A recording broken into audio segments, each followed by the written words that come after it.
तो हम सारे ही सक्सेसफुल हो सकते हैं। बहुत अच्छा बोला, मेहनत लास्ट बच्चे ने। और जो बच्चे पोइम बोल के लिए, एक बार उसके लिए जोरदार क्लैपिंग। ये छोटे छोटे बच्चे आपको मैसेज देते हैं कि आप बड़े बड़े बच्चे भी स्टेज पे आओ, कुछ ना कुछ हमें बता के जाओ। छोटे बच्चे बहुत अच्छे होते हैं, और बड़े जब होते जाते हैं, जब 10th के बाद पहुंचते हैं, तो ये सारे चीज़ें भूलते जाते हैं। तो बेटा भूलनी नहीं है, आपने सभी ने ये याद रखनी है और सारे बच्चों को सिखानी भी है, ठीक है। तो बेटा आज का जो टॉपिक है 1 नवंबर को, आज जो है हमारे डिपार्टमेंट की तरफ से भी है बैगलेस डे सेलिब्रेट करने को बोला है। तो आपको बैगलेस मतलब आपने बैग लेके नहीं आना, लेकिन स्कूल से जो आज के दिन सीख के जाना है वो सदा के लिए याद रखना है। बैगलेस है लेकिन ब्रेनफुल होके जाना है, पूरा अच्छी तरह से सीख के जाना है। आज बहुत सारी एक्टिविटीज करवाई जाएंगी और डिफरेंट डेज में करवाई भी जाती हैं डिपार्टमेंट की तरफ से। तो वैसे ही बहुत सारे डेज सेलिब्रेशन के लिए आते हैं, जैसे अंजू मैम ने पिछले दिन आपको नेशनल यूनिटी डे के बारे में बताया होगा, सुना सभी ने? पिछले कल किनका जन्म दिवस था? सरदार वल्लभ भाई पटेल जी का। अंजू मैम ने प्रेयर में ही उनके बारे में बताया। सरदार वल्लभ भाई पटेल जी, उनके जन्म दिवस पर, उनका बर्थडे जो था 31 अक्टूबर 1875 में, तो उनके बर्थडे की सेलिब्रेशन के लिए ही वो दिन जो है नेशनल यूनिटी डे, तो उसके बारे में तो अंजू मैम ने डिटेल से बता ही दिया होगा। तो आज का जो दिन है 1 नवंबर बहुत इम्पॉर्टेंट है, क्योंकि इसको पंजाब डे के नाम से भी जानते हैं। और हम सब, हमारी जो है, हमारा स्टेट जो है, हमारी प्रोविंस जो है वो पंजाब है, और अगर अपने पंजाब के बारे में ही ना पता हो तो मुझे लगता है कि गलत बात होगी। जिसमें हम रहते हैं पंजाब, पहले तो इसका नाम इसके शब्द से ही क्लियर है, पंजाब। सभी बच्चों को पढ़ा, 10th तक पढ़ के आते हो, +1 +2 में भी आपके सिलेबस में है। पंज प्लस आव, पंच प्लस आव पता है? पंच का मतलब 5 और आव का मतलब पानी, नदियां, नदियों के नाम पर पड़ा है। तो पुराने समय में जब ये नाम पड़ा, इसके पहले भी पंजाब का एक नाम था सप्त सिंधु। ऋग्वैदिक काल में इसका क्या नाम था? सप्त सिंधु। और सप्त सिंधु, सप्त का अर्थ है 7 और सिंधु का अर्थ है नदियां। तब पंजाब में बेटा 7 नदियां हुआ करती थी। सिंधु नदी तो साथ में ही इसका नाम, सिंधु नदी, सरस्वती, झेलम, चिनाब, रावी, ब्यास और सतलुज, ठीक है। पहले 7 नदियां हुआ करती थी। हमारा पंजाब उसके बाद छोटा हो गया, उसका नाम जो है पंचनद भी रखा गया। पंचनद पंजाब रखा गया। पंचनद भी सेम ही है, 5 नदियों की धरती। तो जैसे जैसे बेटे पंजाब की कंडीशंस चेंज होती गई, इसके नाम भी बदलते गए, बहुत सारे अलग अलग नाम। टक प्रदेश भी, चाइनीज में ह्यूनसांग आया था ना यात्री, तो उसने हमारे पंजाब का नाम टक प्रदेश रखा। महाराजा रंजीत सिंह के टाइम पर इनका नाम, पंजाब का नाम था लाहौर प्रदेश, लाहौर सूबा। और बिफोर 1947 तो पंजाब फिर भी जितना बड़ा था, बट आफ्टर पार्टीशन, जब पाकिस्तान और भारत की पार्टीशन हुई, तो पंजाब के 2 हिस्से हो गए, क्योंकि बहुत सारा हिस्सा पाकिस्तान में रह गया, पश्चिमी पंजाब और पूर्वी पंजाब। हमारा पंजाब छोटा सा रह गया।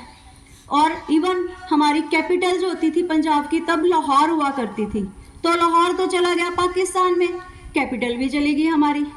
तो फिर उन्होंने थोड़े समय के लिए टेम्परेरी बेसिस पे हमारी कैपिटल को शिमला को बना दिया। ओके, शिमला हमारी कैपिटल बन गई, क्योंकि बहुत कैपिटल थी नहीं कोई, तो टेम्परेरी बेसिस पे बनाते गए। फिर 1960 में चंडीगढ़ को एक कॉन्फ्लिक्ट था सेंट्रल गवर्नमेंट के बीच में, चंडीगढ़ वाला प्रदेश उन्होंने यूनियन टेरिटरी को बना दिया। यूनियन टेरिटरी आपको पता ही है कि यूनियन गवर्नमेंट, जो केंद्र सरकार होती है, वो अपने अधीन ले लेती है उस प्रदेश को। तो यूनियन टेरिटरी बन गया, तो पंजाब जो है और छोटा हो गया। पंजाब बेसिकली जो आज का पंजाब है, जैसे आपको पंजाबी में क्वेश्चन आता है कि अजोके पंजाब का जन्म कदों होया, बोलो, है ना +2 वाले बच्चों को, और इवन 10th में भी होगा। तो आज का पंजाब कब बना? 1 नवंबर 1966 को। एक तो ईयर याद कर लो, और किसके आधार पर ये बना, कौन से बेसिस पे बना? On the basis of language, linguistic base पे बना, भाषा के आधार पे। पंजाब के 3 टुकड़े हो गए, छोटा पंजाब रह गया, उसमें से एक पार्ट जो है वो हरियाणा को दे दिया गया, जो हरियाणवी बोलने वाले लोग थे, है ना, तो वो हरियाणा में मिल गया। एक उसका हिस्सा थोड़ा सा कट के हिमाचल प्रदेश में, और आज का पंजाब कितना छोटा सा पंजाब रह गया। अब तो हमारा नाम भी पंजाब का सार्थक नहीं रहा। पंजाब 5 नदियों वाला प्रदेश, और अब कितनी नदियां बहती हैं पंजाब में, कितना छोटा सा पंजाब रह गया। अभी सिर्फ ढाई बोलते हैं ना, 2 तो दरिया जो है सतलुज और ब्यास, और एक कौन सा है, रावी। वो थोड़ा सा पोर्शन आपको सिलेबस में है, थोड़ा सा पोर्शन रावी जो हमारे पंजाब में है। तो बेटा अगर ऐसे ही हालात चलते रहे, अगर डिमांड करते रहे अलग अलग प्रोविंसेस, अलग अलग लोग कि हमें अपना अलग हिस्सा दो, तो आने वाले समय में तो पंजाब और छोटा हो जाएगा, जहाँ बाकी भारत की स्टेट्स और छोटी हो जाएंगी। तो पिछले कल जो नेशनल यूनिटी का डे मनाया, उसका मेन पर्पस यही है कि एटलीस्ट जहाँ पर हम रह रहे हैं हम अपने राष्ट्रीय एकता को बरकरार रखें, हम अपने मिल के रहें। घर में रहते हैं तो मिल के रहो, किसी इंस्टीट्यूट में रह रहे हैं तो मिल के रहना, अगर स्टेट में रह रहे हैं तो मिल के रहो, अपने डिफरेंट कल्चर्स हैं सारे सेलिब्रेट करो। एक अभी बच्चे ने छोटा सा थॉट बोला कि छोटी छोटी चीज़ें देखने में छोटी हैं, जब इन फ्यूचर में आप पीछे मुड़ के देखोगे ये छोटी चीज़ें ही हमें खुशी देने वाली हैं। तो अगर हम आज के पल को जीते हैं तो बाद में उसी को हम एंजॉय कर पाते हैं। ठीक है, तो पंजाब बेसिकली, तो पंजाब का जो पंजाब बना है, इसका जो कमीशन बना था, रीऑर्गेनाइजेशन कमीशन, 1 नवंबर 1966 को इम्प्लीमेंट हुआ है। तो आज इस पंजाब में हम रहने वाले, पंजाब के सभ्याचार को बचाएंगे हम अपने। ठीक है, आपको पता है कितने आक्रमणकारियों ने पंजाब के रास्ते से इंडिया में एंटर करा, सुना हुआ आप सभी ने। पंजाब में बहुत सारे पासिस थे, दर्रे जिसको बोलते हो ना आप, खैबर, टोची, बोलान, खुर्रम, सुने सारे नाम, ये सारे दर्रे हैं, पास है। इस पास के रास्ते से बहुत सारे जो इन्वेडर्स थे उन्होंने इंडिया में एंटर करा है। पंजाब उसको गेटवे ऑफ इंडिया, मतलब यहाँ से एंटर करे हैं। और पंजाब इतनी ज़्यादा उपजाऊ भूमि वाला प्रदेश है कि इसको व्हीट बॉल ऑफ इंडिया भी बोलते हैं, अनाज का टोकरा। इतना ज़्यादा अनाज, और कौन सा अनाज लगता है, कनक, गेहूँ, आपको पता है।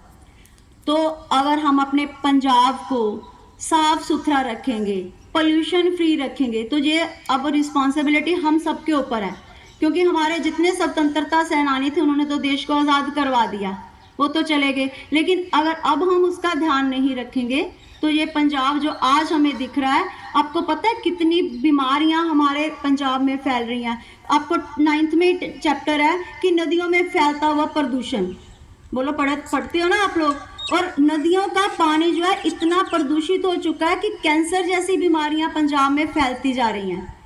तो फैलाने वाला कौन है, हम सब इसके लिए रिस्पॉन्सिबल है। जो फसलें उगाते हैं अगर उसमें हम पेस्टिसाइड यूज़ कर रहे हैं, नहीं सही चीज़ें